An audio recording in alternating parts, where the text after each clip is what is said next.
So, hello there, and welcome back to another Night of the Movies podcast. I'm Spike Knight, and in these podcasts, I like talking all things movies and TV, and whatever I want, whenever I want. And in today's podcast, I'm reviewing the Garfield movie.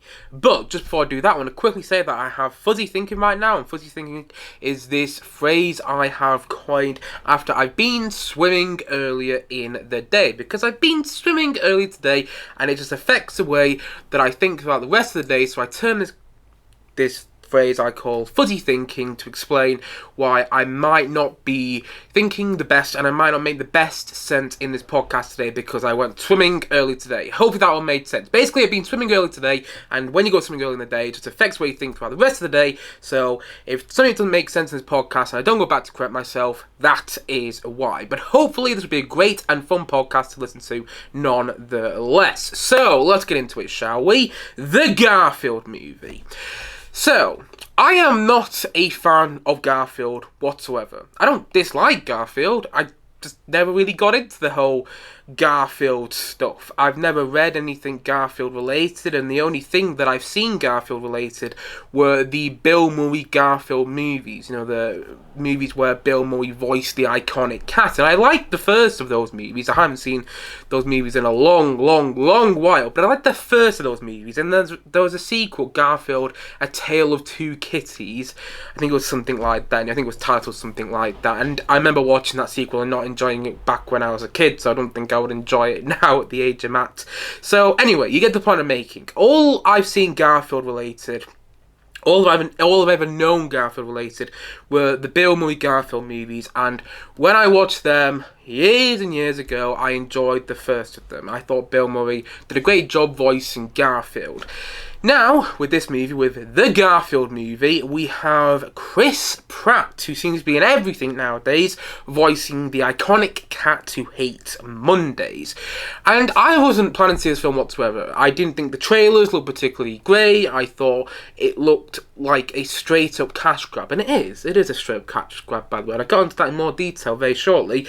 But I didn't think the trailers looked like anything special. So you might be sitting there, you know, listening or watching this podcast, wondering to yourself, why then? Why, Spike? Why did you go and watch this film at the cinema? And that's a very good question. And to be honest, I don't have a very good answer. I was going to watch Furiosa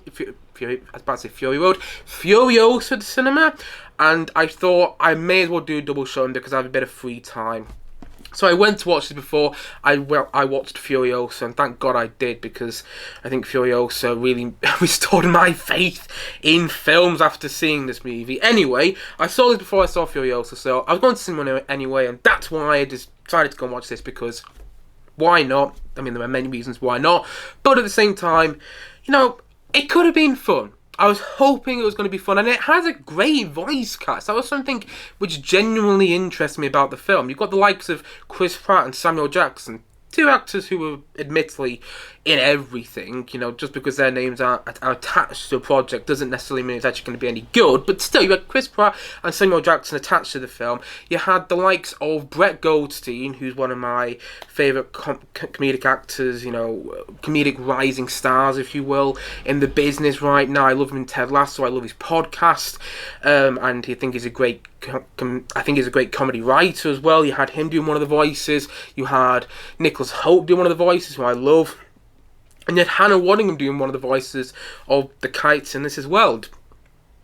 Hannah Waddingham, I think, is just... Every time I see Hannah Waddingham on screen, I think she's an absolute delight. So with that voice cast, I thought there might be something here. There might be a reason that all these stars signed on to this movie. So I did go in with some hope. Even though this film has been panned by the critics, and it has not been that well received from audiences as well, I went into the film with some hope, as I do with every movie, and I wanted to see a Garfield movie that actually, you know, made me appreciate why people like the character so much as well, because I've never really appreciated the character. I've never really, again, as I said before, I've never read or watched anything related to the character apart from the Bill Murray Garfield movie. So I was hoping to go into this film and have an enjoyable time and watch a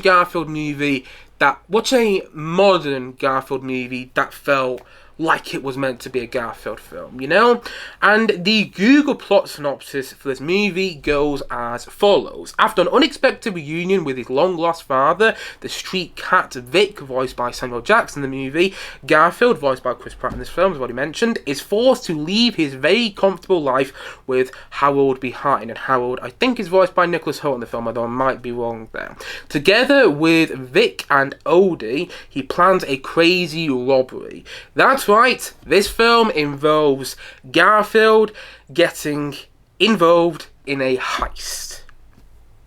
Need I say more?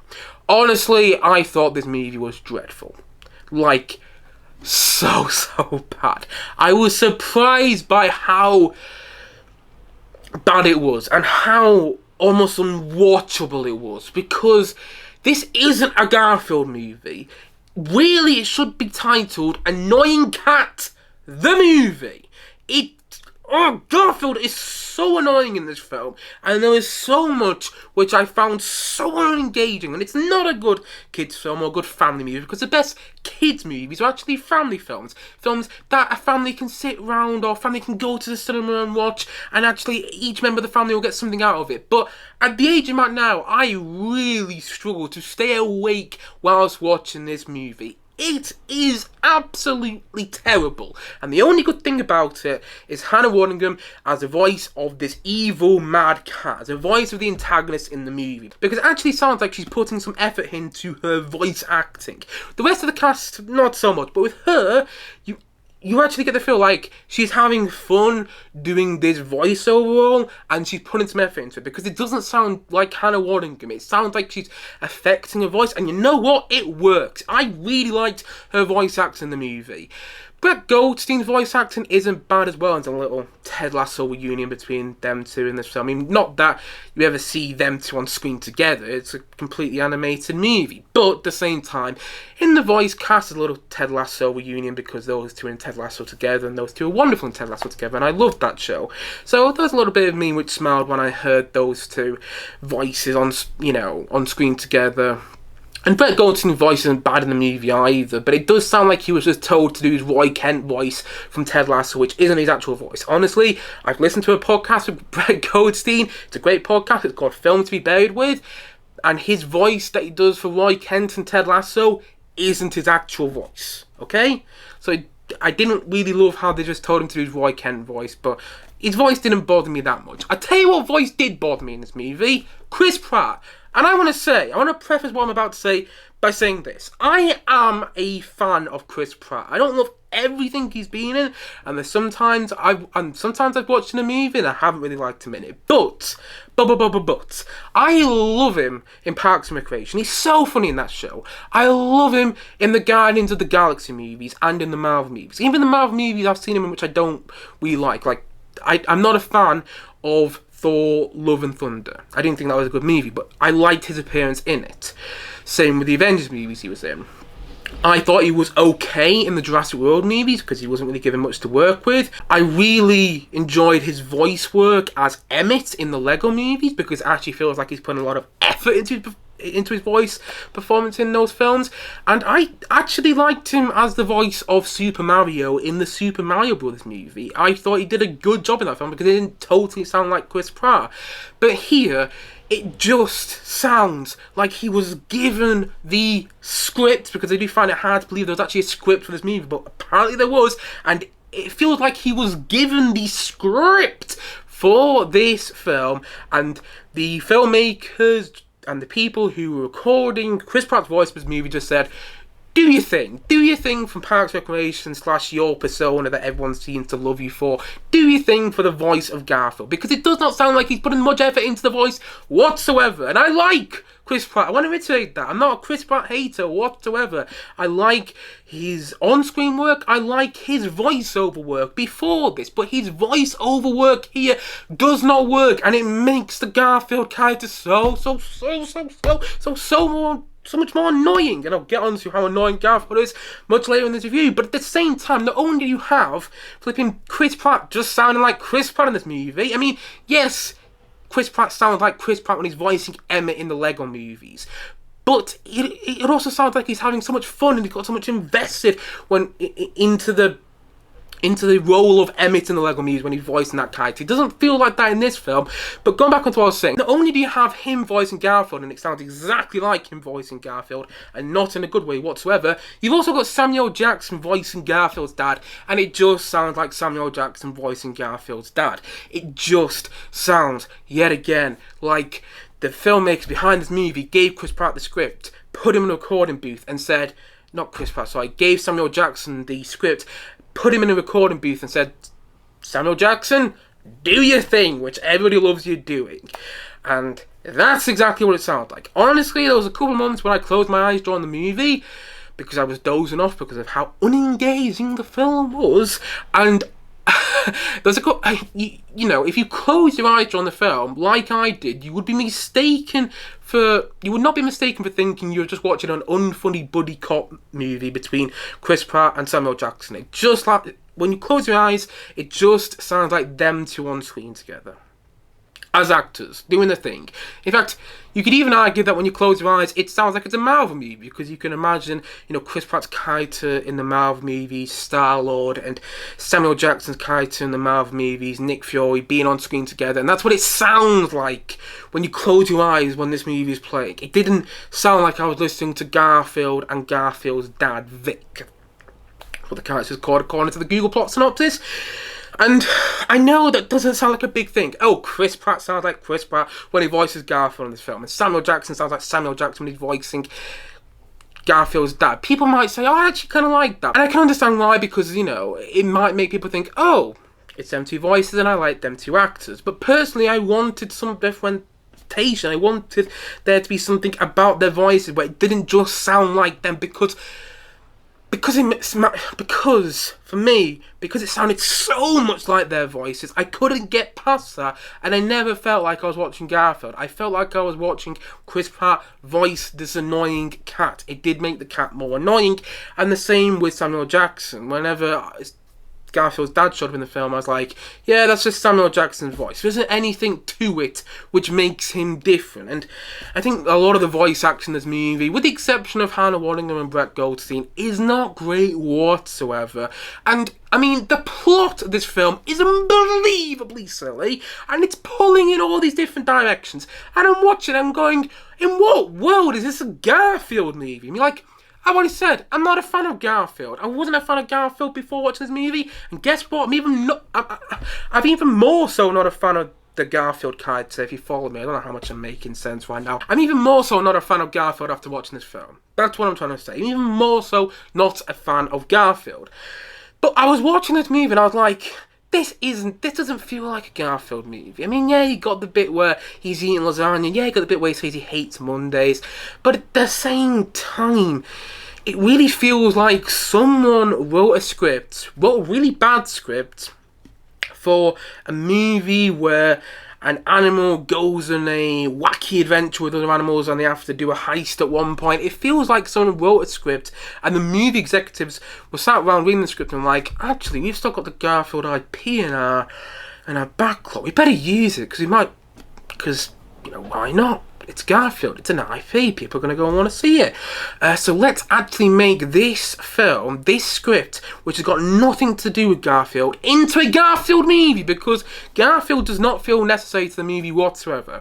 With the exception of a couple of things towards the end where I can see where somebody might argue, yes, Garfield's actually important to the finale of the movie. Garfield's not important to most of the film. He feels completely unnecessary, and to be honest, he feels shoehorned in there. This movie does not feel like it was crafted as a Garfield movie. It felt like it was crafted without Garfield in mind, and then they just decided to make it a Garfield movie once it got into pre-production. It does not feel like a Garfield movie whatsoever. The narrative is pulling all these different kinds of directions. It feels like spaghetti, it feels like lasagna, if you will, being thrown at the wall whilst they were making this movie with all these different ideas, and none of it's sticking, none of it really works. It's unbelievable unbelievably unfunny. I didn't laugh once in the movie, and I found it really hard to get through, to the point that I kept dozing whilst this movie was on, particularly in the second half. I was falling in and out of a light sleep. I struggled to get through this movie, and it's an hour and 40 minutes, and really it should be a short film. I think it might have worked better as a short film, but even if it was a short film, and even if it was a short film that was shown before, I don't know, a Despicable Me movie or an Illumination movie, or I don't know, before another animated movie, I still don't think I would have got my money's worth, although I didn't spend any money to actually watch the film because I got an Odeon Limitless Pass. So luckily this film was technically for free for me. And so, yeah, it's just so bad. And you might be sitting there watching or listening to this review saying, Spike, why are you getting so uppity about it all? Why do you actually care that this is a bad movie so much? Because first of all, I wasted my time watching the movie, and I never want to waste my time watching the movie, though it seems to happen quite a lot recently for me, unfortunately. But not only that, but also because this is going to be people's first experience to Garfield. In a way, it's kind of my first experience to Garfield. I mean, it is and it isn't. Yes, I've seen the Bill Murray Garfield movie, but I haven't seen that in a very long time. And for many people, this is going to be, you know, their first experience to Garfield, and I don't think it's a great experience to Garfield whatsoever. I don't feel this captures the character, because I was watching it and it didn't feel like it was capturing the Garfield character. It felt like it was trying to appeal too much to a mainstream audience and kind of forgot what a Garfield movie should actually be about. Because in my opinion, a Garfield movie should really be about him and the relation between his owner. That's what I remember the first Bill Murray Garfield movie being about, and that's one of the reasons I actually found some affection towards that film, because I liked that story between an owner and his cat. But this movie isn't about that, and yet someone can argue, oh, it's a story between a father and a son. It's not really the story between a father and his son. It's not. The film disguises itself as this father and son story, but actually it's more about nothing. That's the thing. It's not about anything, and that's its biggest issue. And that's why I was so annoyed about it, because the best family movies, I wanted a really good family movie coming out of this. The best family movies are actually about something. And yes, like I've already said, you could argue this is a movie about a father and a son relationship, but it's not. It's just not. It's disguised. It's just a cash grab, and it's an annoying cash grab because it's so in your face. It keeps going, because Garfield is so annoying in this movie. The character's written so annoyingly, so frustrating to watch. He's so self-absorbed and he's cocky, and you're watching him. And honestly, I got so frustrated with that character that by the end of the movie, I just wanted to. I couldn't wait to leave the cinema and get away from this version of Garfield. The character of Garfield is so flipping annoying in this movie, and that's why I'm so uppity about it all. That's why I'm so annoyed by this film, because Garfield was so flipping annoying, and I wasted my time, and it's not a good family movie, and had the opportunity to be a good family film, but I found it to be overly emotionally manipulative as well. Like, I don't care if some films are emotionally manipulative. Guess what? Every single film you see is in some way emotionally manipulative. That's the point of films. The point of movies is they're designed to make you feel things. There are going to be parts in movies where, like, oh yeah, this part is meant to be, where it feels like the filmmaker's going, this part is meant to be sad, this part is meant to be happy, this part is meant to be, you get what I'm saying? But in this movie, it felt like they were trying to do that too much. Like, they're just throwing quote-unquote emotional scenes in there because why not? Like, the musical score really annoyed me, because in certain parts, the musical score started to play this melancholic piano tune in the background, and all I could think was, oh, they're trying to make me feel sad here? Really? They're trying to make me feel sad and upset? feel some sympathy for Garfield here. Really? That just annoyed me because it felt too emotionally manipulative, because it felt like the filmmakers were too lazy to actually make me feel that they just went to the guy who scored the movie, who was John Debney, who's a good composer, by the way. I'm not dissing him. Off the top of my head, I think he did from what I remember, he did the score to the Jungle Book remake, which came out in 2016, and I really like the score to that movie. He's done plenty of other scores, which I can't remember off the top of my head right now. I think he did the score to the first Iron Man. He's a great composer. But it felt like they went to the composer of this movie and said, listen, we haven't actually made a good film, so you are going to inject the feels into this movie, because we haven't managed to do that in our script or in our filmmaking. Because the filmmaking and the script feels lazy, and it feels like they just went to the composer and just said, listen, you put in all the feels. You make this film as emotionally manipulative as you want. And it just annoyed me that. I don't like films which are lazy and emotionally manipulative at the same time. And this film was both. And going back onto that whole thing that I've said a couple of times now, and I'm gonna go back to again. This is not a good family film. The best family movies are movies, the best kids movies are movies which are designed for the family. Yes, they're primarily targeted at kids, but a family can sit down in the living room or go to the cinema or wherever they watch the movie, and each member of the family will get something out of it. Like, I can still watch Aardman films at my age, at the age I'm at now, because they're great family movies. Yes, I know they're clearly targeted at a younger audience, but I can still watch them and get something out of them. Same with the best DreamWorks animation movies, whether it's the How to Train Your Dragon movies or whether it's the first two Shrek films, although I actually enjoy Shrek 3 as well. But you get the point I'm making. I can still watch the Shrek films, the first two, and get quite a bit out of them. And I can still watch many Disney Pixar movies and get something out of them because they're catered to a family audience. There's something in there for everybody. But I honestly, and I genuinely mean this, I don't know what is catering to an older audience, to a family audience, for this movie. To be honest, I don't know if kids would actually enjoy this film. There were a couple of kids in my cinema who seemed to be laughing here and there with the jokes, but one of the kids walked out of the cinema looking really down, looking really disappointed. And I mean, that was just one kid, and one kid doesn't represent every single kid in the world who watched this movie, obviously. But at the same time, I'm not sure what part of this movie is actually appealing to kids.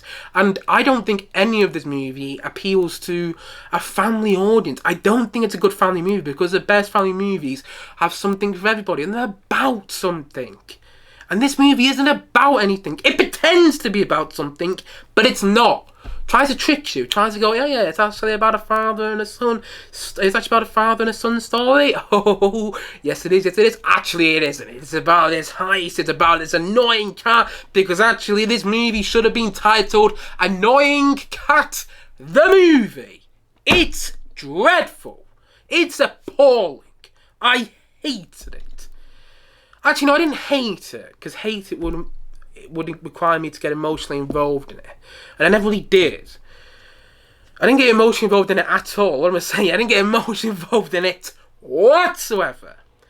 But the reason I'm annoyed is because it wasted my time. It's because it had the potential to be a great family film, especially with the voice cast at the ensemble for this movie. And because I don't feel it did a good job capturing what a Garfield movie actually is meant to be.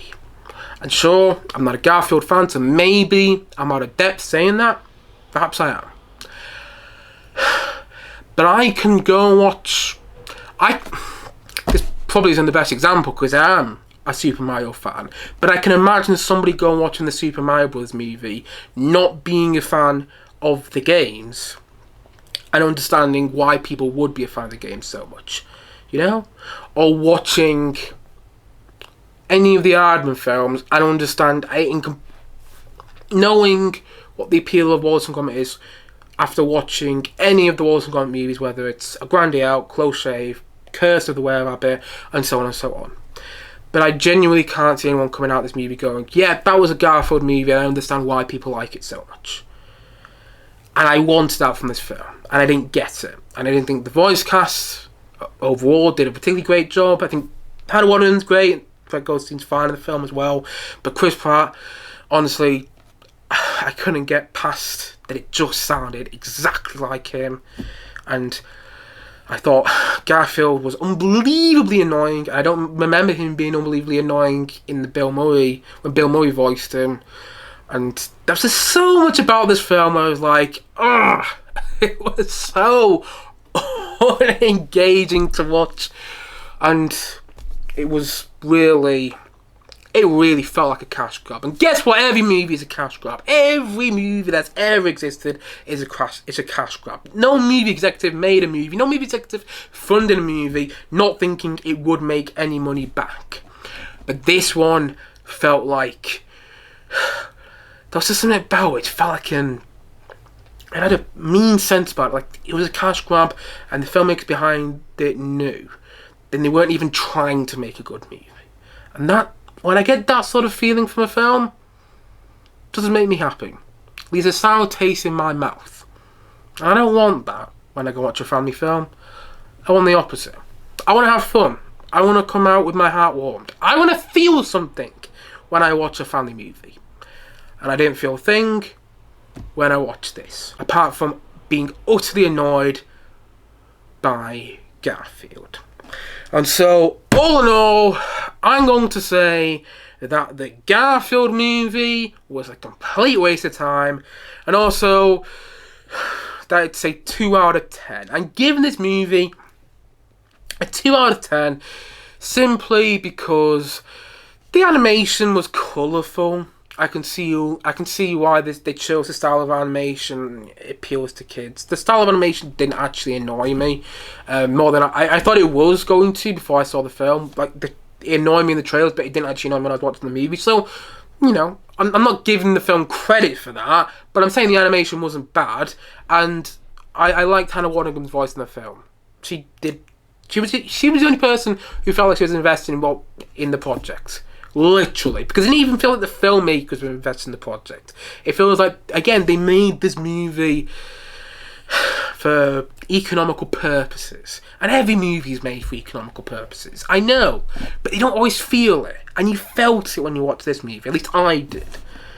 Like, it was just, I mean, I couldn't help but think, what the hell were they thinking when they were making this movie? Like, who thought this was a good Garfield movie? We're going to get Garfield, we know his father, and then go on a heist to save some milk, but then it's going to go wrong. And it's like, what is this plot? What? The best character in the film is undoubtedly Odie, because he doesn't say a thing. And that's the thing. He doesn't say a thing, which makes him the best character, because Garfield is so flippin' annoying. Ugh. I couldn't wait to leave the cinema because Garfield was such an annoying character in the movie, and that's not what you want from a Garfield movie at all. Yeah, you get the point. I didn't like it. I did not like this film one bit, and I thought it was absolutely dreadful. And perhaps the worst movie of the year so far. And I went into this film not being a Garfield fan, nothing against him, nothing against Garfield whatsoever, just haven't grown up reading him and watching him and stuff. So yeah, I went into this film not being a Garfield fan, and I came out not wanting to watch or read anything Garfield related for a long time. Yeah, that's what this film did to me. Not good at all. I thought it was terrible. And so, all in all, as everybody says, I'm going to say it once more in this podcast today, the Garfield movie is a 2 out of 10 from me.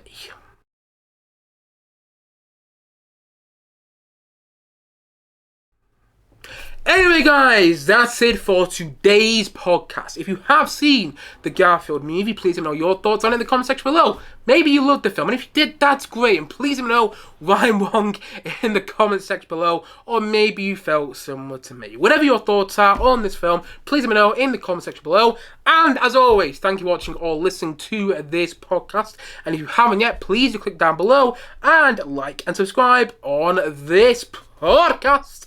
Especially if you enjoyed the podcast, and look forward to many more podcasts coming very, very soon on this channel. As already said, thank you as always for watching or listening to this podcast, and I suppose this is it. So I will see you guys again soon, but bye for now.